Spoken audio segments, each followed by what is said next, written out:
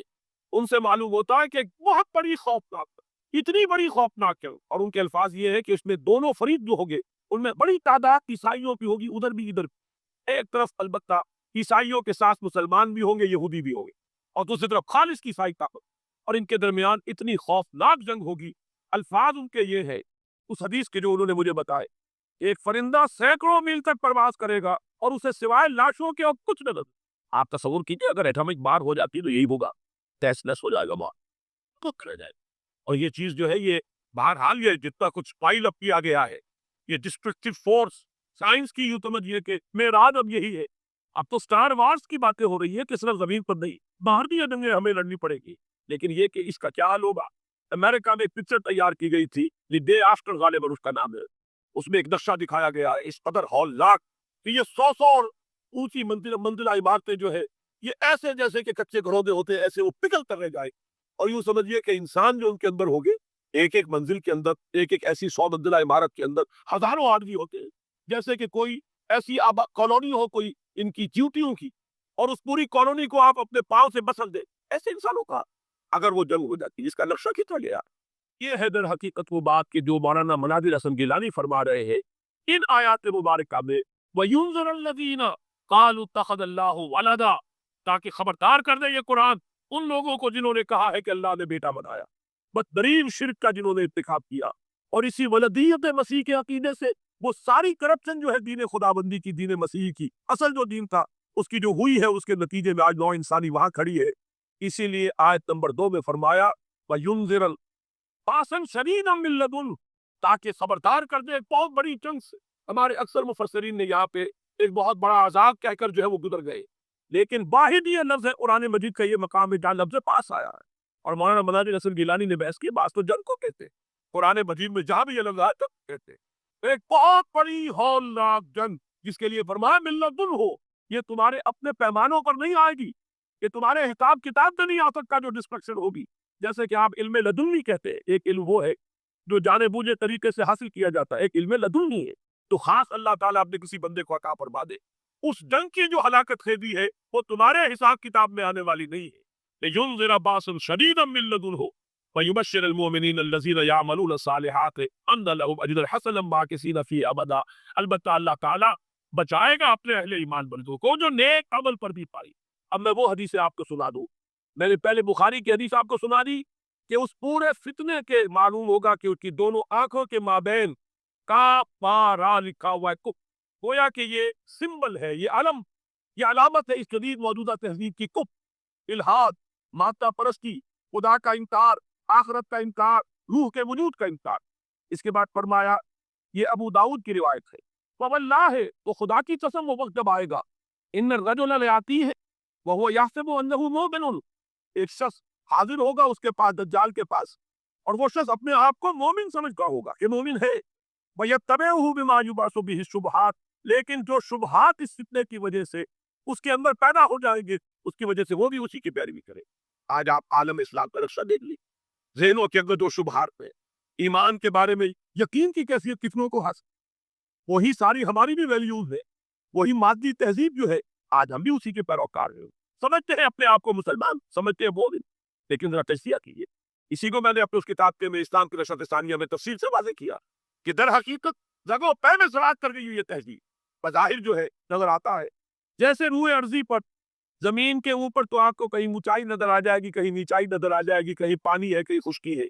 ذرا اوپر چلے جائیں تو ہوا ہے، ہوا کا غلاف پورے کرۂ ارضی کو اپنے اندر لیے ہوئے، یہی حال ہے ہر ملک میں آپ چلے جائے، نیچے کے لوگوں میں کچھ مذہب ادب نظر آ جائے گا تھوڑا بہت، ہندوستان میں بھی اگر کوئی مندروں میں جاتا گٹیا آدمی جاتے ہیں، سارے نیچ لوگ جاتے ہیں، بڑا لوگ آدمی کوئی نہیں جاتا، ہمارے ہاں بھی جا کے ہوتے ہیں مساجد میں سفارا تو غریب، پردہ رکھتے ہیں اگر کوئی تمہارا تو غریب، شہروں میں ایک کاروباری طبقہ ضرور ایسا ہے جو نماز روزے کے ساتھ اس کا ایک شوق ہے، لیکن آپ جا کے دیکھ لیجیے دیہات کے اندر کیا حال ہے، تو معلوم یہ ہوا کہ نیچے تو شاید کچھ نہ کچھ فرق ہے، یہ مسلمان ملک ہے، یہ ہندو ملک ہے، یہ فلاں ملک ہے، یہ بدھ مت کا ملک ہے، لیکن اوپر چلے جائیں یعنی ہر ملک کے اوپر جو ایلیٹ ہے، جو اعلیٰ تعلیم یافتہ، جو آپ کی ملٹری اور سول بیوروکریسی ہے ٹاپ کی، وہ تو ایک ہی رنگ میں رگے ہوئے، ان کا لباس وہی، ان کا رہن سہن وہی، ان کا تمدن وہی، ناک کا فرق اگر نہ ہو تو پتہ نہیں چلے گا یہ مسلمان ہے کہ ہندو ہے کہ سکھ ہے، پر پتہ چلے گا وی پی سنگھ نام ہے تو پتہ چلے گا کہ ہندو ہے، لیکن یہ کہ باقی اس کی بداقتہ، اس کا لباس، اس کا اٹھنا بیٹھنا، آپ کے ہاں یہ تو کچھ عوامی دور میں آ کے کرتا شلوار جو ہے وہ آئی ہے، لیکن وہ بھی اندرون ملک ہوتی ہے، باہر جا کر ہمارے اپنے لوگوں کے جو لباس ہوتے ہیں آپ کو دیکھیے کہاں فرق معلوم ہو جائے گا کہ کون مسلمان ہے اور کون ہندو اور کون پارسی ہے اور کون عیسائی، تو معلوم یہ ہوا کہ اوپر ایک ہی گلوبل سیویلائزیشن ہے جس کا دور ہو رہا ہے، اور اس سیویلائزیشن کے ماتھے پر لکھا ہوا ہے کافارا، اس میں وہ ایمان نہیں ہے، اس میں الحاد ہے، مادہ پرستی ہے، کفر، اس میں آخری حدیث جو میں آپ کو سنا رہا ہوں، حضور نے فرمایا آخر من یخرج الیہ النساء، اس فتنے کی طرف پیش قدمی کرنے والا آخری طبقہ ہوگا عورتوں، وہ جب اس تہذیب کی طرف لپکیں گے، یہ طبقہ جب آگے بڑھے گا، یہ جو ہمارے ہاں بھی جلوس نکلتے ہیں، شریعت کا مذاق اڑانے والے جلوس، اسلامی احکام کی نفی کرنے والے جلوس نکلتے ہیں، اور ان کے جس طریقے سے ڈسپلے ہوتا ہے اخبارات کے اندر، جتنا ان کے لیے اعزاز ہے، جتنی ان کے لیے یہاں پر تکریم ہے ہمارے معاشرے کے، اس کو بے شک کیے، آخر من یخرج الیہ النساء حتی ان الرجل لیرجع الی امہ و ابنتہ و اختہ و عمتہ فیوسکھا رباطا، یہاں تک کہ ایک بندہ مومن کا حال یہ ہو جائے گا کہ وہ دوڑے گا اور کوشش کرے گا اپنی ماں کو، بیٹی کو، بہن کو، پھپھی کو باندھ کر رکھے کہ وہ نکل نہ جائے، یہ حال ہو جائے گا کسی شخص کا۔ آج کتنے لوگ بے بس ہو چکے ہیں، اب وہ باندھ کر رکھنے والے بھی گویا کہ ہتھیار ڈال چکے، ورنہ یہ کہ ایک دور تھا کہ کچھ نہ کچھ باندھ کر رکھنے والے تو تھے، لیکن اب تو آزادی کی صورت آئی ہے تو باندھ کر رکھنے والے جو ہے وہ ہر بند، اب تو آپ دیکھیں گے اچھے بھلے نظر ہی آتا ہے، داڑھی رکھی ہوئی ہے، خود جو ہے وہ مذہبی مزاج کے ہے، لیکن بالکل بے پردہ کو خاتون جو ہے این پیچھے بیٹھی، یا ان کے کار کے اندر ان کی برابر کی سیٹ پر بیٹھی نظر آ رہی، بے پردگی، یہ اباحیت، ہمارے اخبارات کا جو حال ہے اس کو دیکھیے، خدا کے لیے یہ رنگین سا بات بند کرو، لیکن مجال ہے جو کسی کے کان پر ڈھونڈ